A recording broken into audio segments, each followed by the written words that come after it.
Have you ever felt different? Like the conversations around you barely scratch the surface, while your mind is drowning in deeper thoughts. Maybe you've sat in a room full of people yet felt completely alone. If so, you're not the only one. Some of the greatest minds in history, Nikola Tesla, Emily Dickinson, Isaac Newton, chose solitude over social life. Was it because they were geniuses, or because they simply saw through the illusion of society?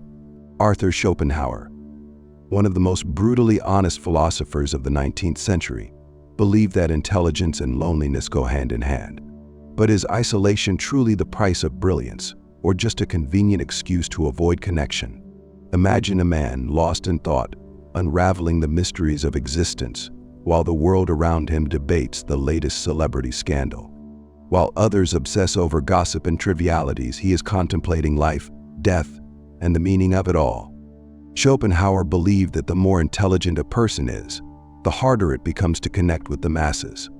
Society, in his eyes, was nothing more than a grand stage, where people wear masks, perform roles, and distract themselves from the deeper truths of existence. A man can only be himself while he is alone, he wrote. If he does not love solitude, he will not love freedom. But here's the question, was he right? Or was his disdain for social life just the loneliness of a man who never truly fit in? We'll explore the connection between genius and isolation, the hidden cost of solitude, and most importantly, how to navigate a world that often feels too shallow for a deeper mind. Stay with me, because by the end of this video, you might just see your solitude in a completely different light. What if I told you that solitude isn't a choice, but an inevitable consequence of intelligence? That the more a person stands out intellectually, the more they are destined to walk alone. Arthur Schopenhauer believed that true genius isolates itself, not out of arrogance, but out of necessity. The deeper your thoughts, the fewer people there are who can truly understand them. Conversations about the weather, small talk at social gatherings, the endless cycle of gossip and distraction. It all feels like noise to a mind that craves meaning. He argued that society, at its core, thrives on superficiality. The majority are caught up in trivial pursuits, status, entertainment, fleeting pleasures, while the few who see beyond the illusion are left stranded, unable to relate. Mediocrity recognizes itself, he wrote, but genius sees mediocrity and finds itself alone. This is why history's greatest thinkers have often been reclusive. Nikola Tesla, the man who revolutionized electricity, lived in near solitude, obsessed with his work, finding human interaction to be an unwelcome distraction. Isaac Newton, one of the greatest scientific minds in history, avoided social engagements and was known for his impatience with small talk. Even Friedrich Nietzsche, another philosopher who valued solitude, warned that the crowd is a sea in which free spirits drown.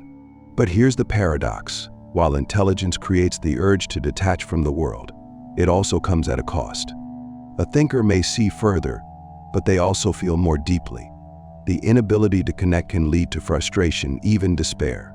Many of history's most brilliant minds struggled with depression and loneliness, not because they were weak, but because they saw the world in a way that most people never could. And this isn't just about historical figures. Maybe you felt it too. The frustration of wanting deeper conversations when those around you are content with surface-level talk. The exhaustion of engaging in social settings that feel draining rather than fulfilling. The feeling that your mind is sailing across an ocean while everyone else is splashing around in a puddle. Schopenhauer would say that this isn't a flaw, it's the natural burden of intelligence. The higher the intellect, the harder it is to find true peers. And so solitude becomes a refuge, a place where the mind is free from the distractions of the world, where it can fully immerse itself in thought. But here's the real question: does this isolation lead to enlightenment? Or does it push great thinkers toward madness? Does solitude free the mind or imprison it? In the next section, we'll dive deeper into Schopenhauer's belief that society is nothing more than a grand illusion, a carefully constructed theater where people play their roles, trapped in an endless performance of appearances and selfish interests. And we'll ask the question, is there a way to exist in this world without losing yourself in it? Stay with me, because once you see through the illusion, you can never unsee it. Arthur Schopenhauer had no illusions about society. To him, social life was not a space for genuine connection or intellectual exchange. It was a performance. A carefully staged theater where people wore masks, played roles, and distracted themselves from the deeper, more unsettling truths of existence.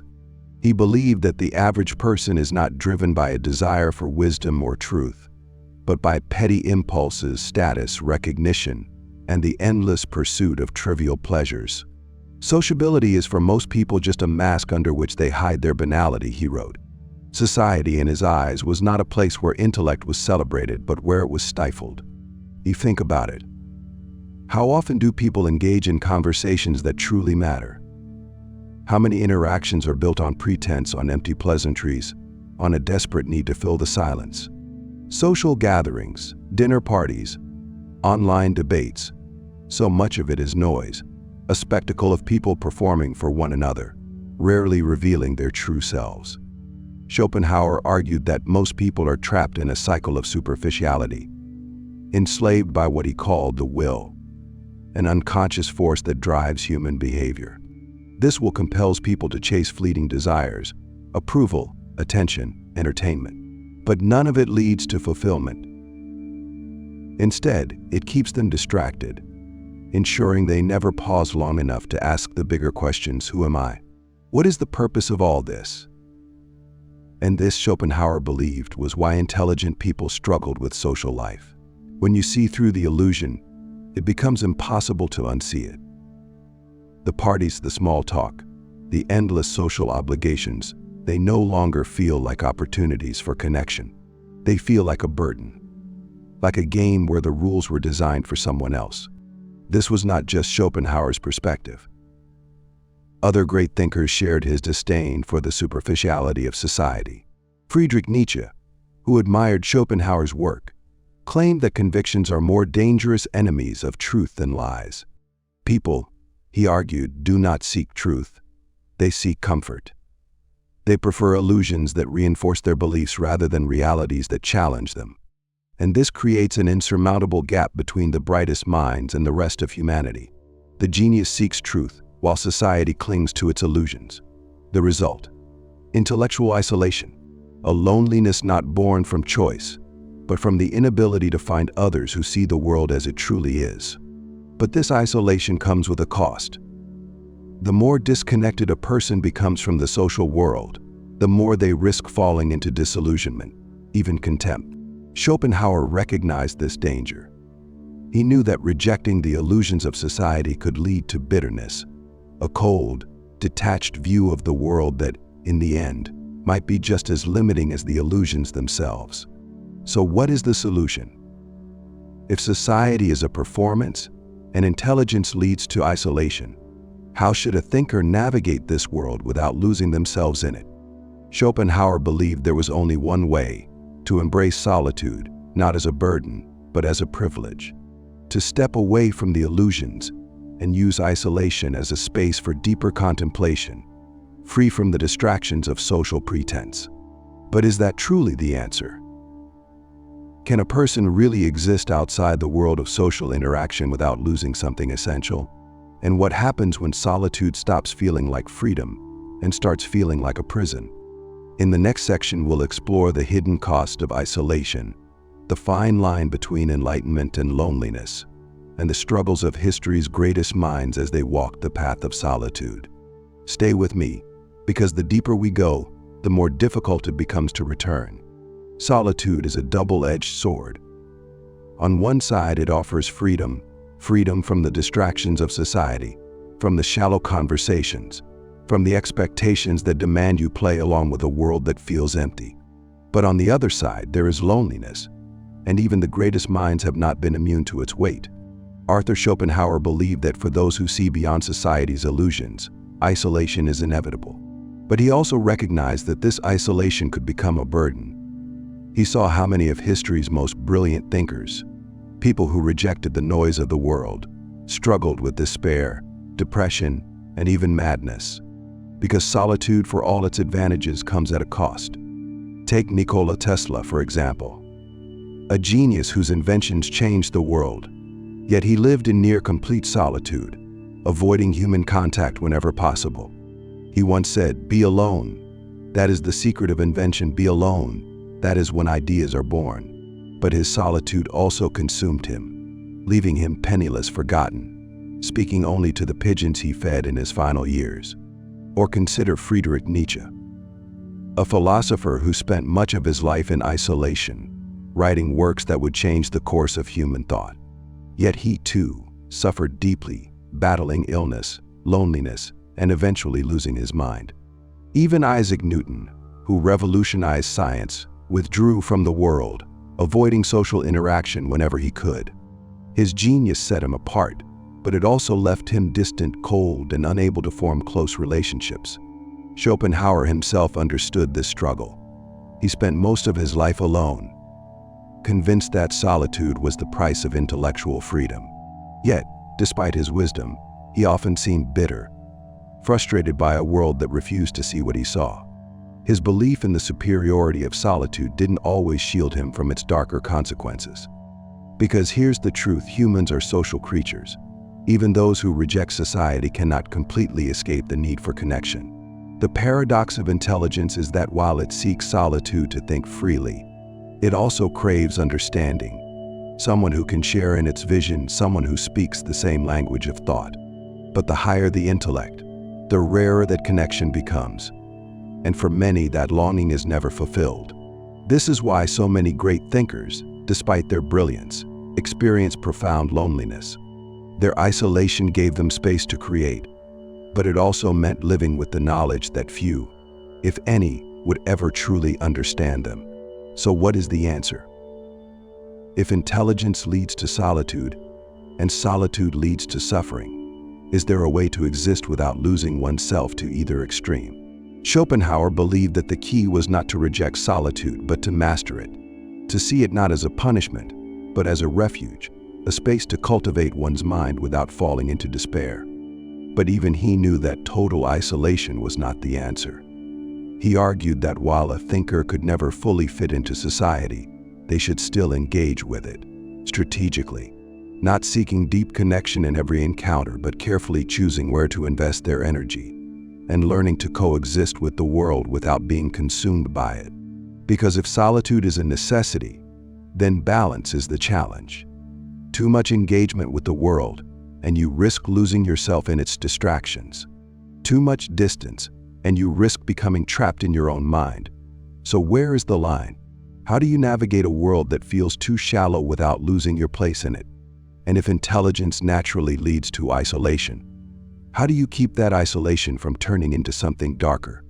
In the next section, we'll explore Schopenhauer's ultimate choice, a way to exist within society without being consumed by it, a way to embrace solitude without letting it destroy you. Stay with me, because what comes next might just change the way you see the world. If intelligence leads to isolation, and isolation leads to suffering, then how does one escape the trap? Arthur Schopenhauer believed there was only one answer: not to fight against society, not to surrender to it, but to rise above it, to exist in the world while remaining untouched by its illusions. He called this approach philosophical detachment. What does that mean? It means learning to see society for what it really is: a stage, a performance, a collection of people playing roles rather than expressing truth. And once you recognize that, you no longer feel frustrated by it. You no longer expect depth where there is only superficiality. Schopenhauer suggested that instead of trying to change the world or demand more from people, the intelligent individual should become an observer. Like a scientist watching an experiment, you engage with society only to the extent that is necessary. You don't get lost in its distractions. You don't waste energy on shallow conversations. You don't expect understanding from those who cannot give it. This strategy is remarkably similar to the teachings of Stoicism. Marcus Aurelius, one of the greatest Stoic philosophers, wrote in Meditations, "Give yourself a gift, the gift of indifference toward what is beyond your control." Schopenhauer's version of this idea was simple: stop expecting depth from a world built on surface-level interactions.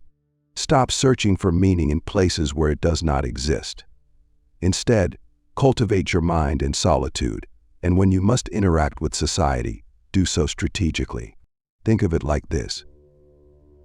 Imagine you're walking through a noisy marketplace. People are shouting, selling, arguing, lost in trivial concerns. You could stop and argue with them. You could try to explain why their distractions are meaningless. But what would that achieve? Nothing. Instead, Schopenhauer would say, walk through the marketplace as an observer. Acknowledge the noise, but don't be consumed by it. Watch, but do not engage. Because the truth is, most of what frustrates intelligent people about society is not society itself, but their expectations of it. Once you accept that most people will never think as deeply as you, never question as much as you, never see the world the way you do, you stop being disappointed by them. And in that detachment, there is freedom. But here's the challenge: detachment does not mean complete isolation. Schopenhauer knew that even great thinkers needed some level of human connection. The key, he said, was to be selective. Surround yourself only with those who enrich your mind. Engage only in conversations that add something of value. And when you find yourself among the masses, do not become frustrated, simply observe, as a traveler passing through an unfamiliar land. This is how you exist in a world that feels shallow without losing yourself in it. You do not reject society entirely. You do not allow it to consume you. You simply learn to navigate it on your own terms. And that is the real power of detachment, not isolation, not arrogance, but a quiet understanding that allows you to move through life with clarity. But here's the real question. If detachment is the answer, then what does that mean for the idea of human connection? Is it possible to be both deeply intelligent and truly connected to others? Or is the price of seeing the world clearly that you must always walk alone? In the final section, we'll explore the ultimate dilemma: is solitude a privilege or a prison? Stay with me, because what comes next might just challenge everything you thought you knew about intelligence, isolation, and the search for meaning. So, is solitude a privilege or a prison? Arthur Schopenhauer believed it was both. For the intelligent mind, solitude is often unavoidable. It is where deep thought flourishes, where creativity is unchained, where the distractions of the world fall away. But it is also where loneliness waits in the shadows, where the absence of understanding turns into isolation, where the mind, left to wander too far, can begin to consume itself. Schopenhauer taught that the most brilliant minds in history have always stood apart from the crowd, not because they wanted to, but because they had no other choice. The deeper you think, the harder it becomes to find others who see the world as you do. But here's the real question: does it have to be this way? Must intelligence always lead to detachment? Must those who see the world differently always walk alone? Perhaps the answer is not in choosing between solitude or society, but in learning to balance the two. To step away when the world becomes too noisy. To embrace solitude when you need space to think, to create, to grow. But to also recognize that no human being, no matter how intelligent, can exist in complete isolation without paying a price. Because while solitude gives you the freedom to be yourself, connection reminds you that you are not alone. And even the greatest thinkers, those who lived apart from the crowd, still longed, in some way, to be understood. Schopenhauer himself knew this. He may have written about solitude as a refuge, but he also acknowledged its dangers. He warned that without balance, solitude could turn into bitterness, detachment into cynicism, and that the wisest among us are not those who reject society entirely, but those who learn to move through it without being consumed by it. So maybe the real lesson here is not that intelligence leads to isolation, but that intelligence gives you the choice. The choice to step away from meaningless distractions.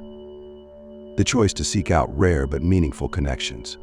The choice to embrace solitude not as a burden but as a tool. And perhaps that is the true test of intelligence, not simply seeing the world differently, but knowing when to engage with it and when to walk away. Now the question is yours to answer. Do you see your solitude as a gift, or do you feel trapped by it? Let me know in the comments. I'd love to hear your thoughts. And if this video resonated with you, if it made you think, then you already know what to do. Subscribe for more, because trust me, this is only the beginning. And now I leave you with this. Loneliness isn't the problem, Schopenhauer once said. The problem is the wrong company, so choose wisely.